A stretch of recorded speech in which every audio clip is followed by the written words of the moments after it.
Hello and welcome to Katrinas Creations. This is the Friday edition, and today I am going to be doing a tutorial on how to do I-cord knitting. Now this particular one, you can see the box is pretty beat up. I've had this for numerous years. I don't even remember where I got it from. I will put links down below in the description box of where you can find this or ones that are similar.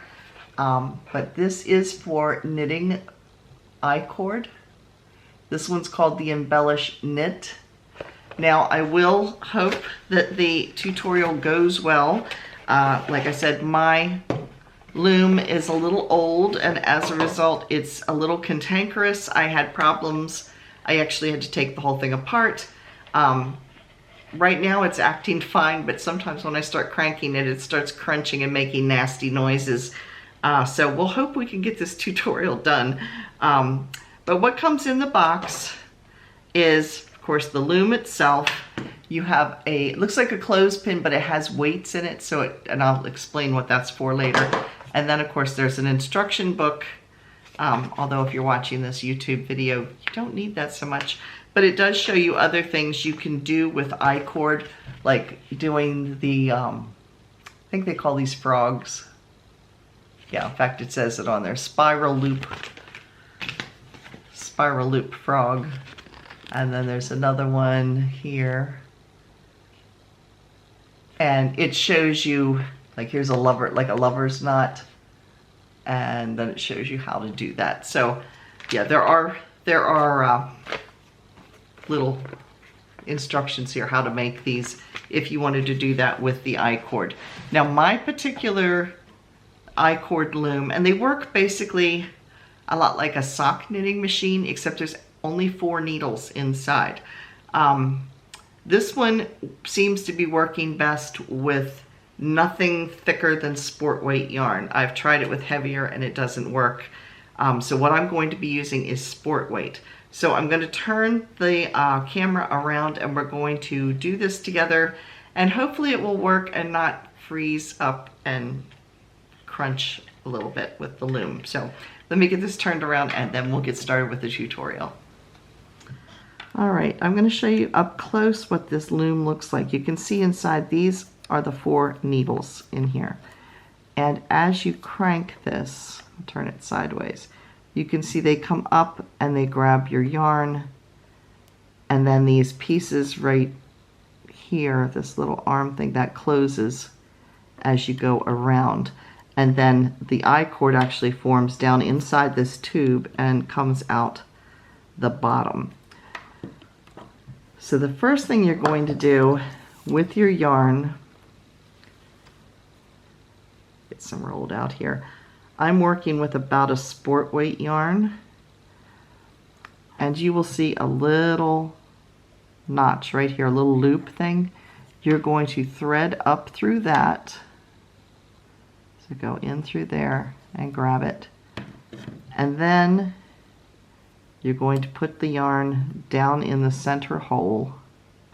And it does get very staticky. So there it goes down in, and you just keep feeding it until it pops out the bottom here. That's where this comes in handy. You're just going to kind of wrap it around it. What it's going to do is it pulls the I-cord down within the tube, because if it doesn't, it gets all jammed up in here and then you'll have a big knot.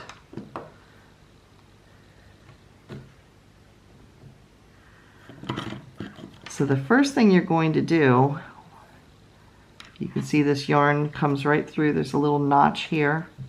So here's where it threaded up, goes through this notch and then down into here. So you're going to take your crank and you're going to catch the first loop. So here it comes, right there. And then you want it to skip the second loop. So I just take my finger and stick it over on the other side, like that.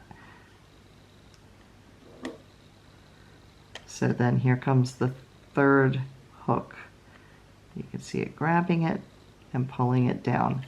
So you just want to hold a light tension coming off of the ball of yarn And I'm going to raise this up a little bit so I can turn the crank without hitting my table, and we'll start doing it a little slow so you can see it. All right, so here we go. Now I am doing this slow because my loom is starting to try to break, so I'm just going to do it slowly. I'm just gently holding this tension here with just my hand. And I'm taking it slow to make sure it's catching all of the needles, because that's where mine is breaking. On a newer one, you might not have this problem.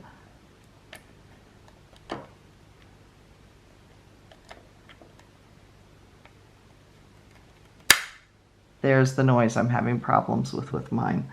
And what I have found is happening is, for some reason, the stitches are not going down inside the way they're supposed to. So, like I said, mine is on its way out.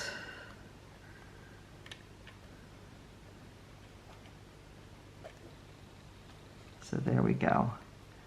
Again, I'm taking it kind of slow because I know mine, I don't want to break it completely.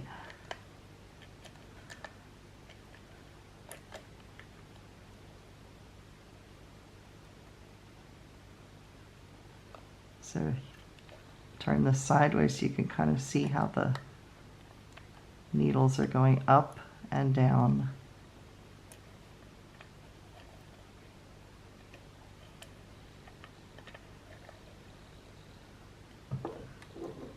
And see if I can get this to show real well. This blob of yarn right here is that I-cord forming. I don't know how well it's going to show, but it's starting to go down into the hole. And again, this, because of the weight, is pulling it down through the hole, because otherwise the I-cord will just wrap around here, which is what the problem is I've been having. So let's keep on going.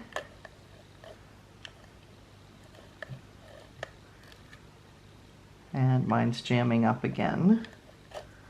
There we go.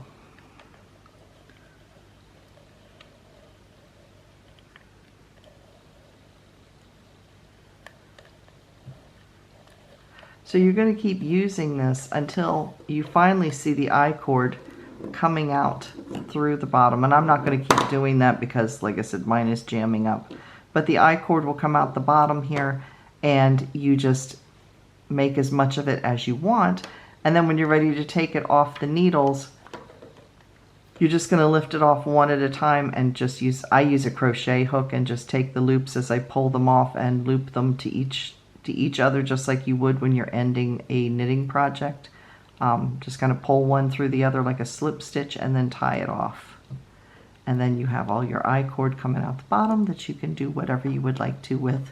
I use I-cords like this for loops on like pocketbooks. I've used it for button loops. I can't say that I've ever used it to make little frogs like this, little fasteners, but you could if you wanted to. Yeah, so those are the different things you can do with this. You can also use it for if you were making a sweater where you had a hood and you wanted a drawstring on it. You could use it for that. You know, so I have used it for drawstrings on like drawstring bags and things. I've done it with that as well. Yeah, so that is the I-cord knitter. And like I said, if I kept going, it would come out the bottom, but since mine's breaking very easily, I'm not going to go any further with it, but you get the idea of what to do with it. So yeah, that is the tutorial for the embellish knit. And again, I will put a link down below in the description box for other ones if you want to try to find one for yourself. So if you have found this tutorial helpful, please give me a thumbs up. I appreciate it. And if you haven't already, click that little red subscribe button down below. I do videos every Friday, and Saturday is my regular Saturday podcast where we have show and tell, and it's a little bit longer of a segment.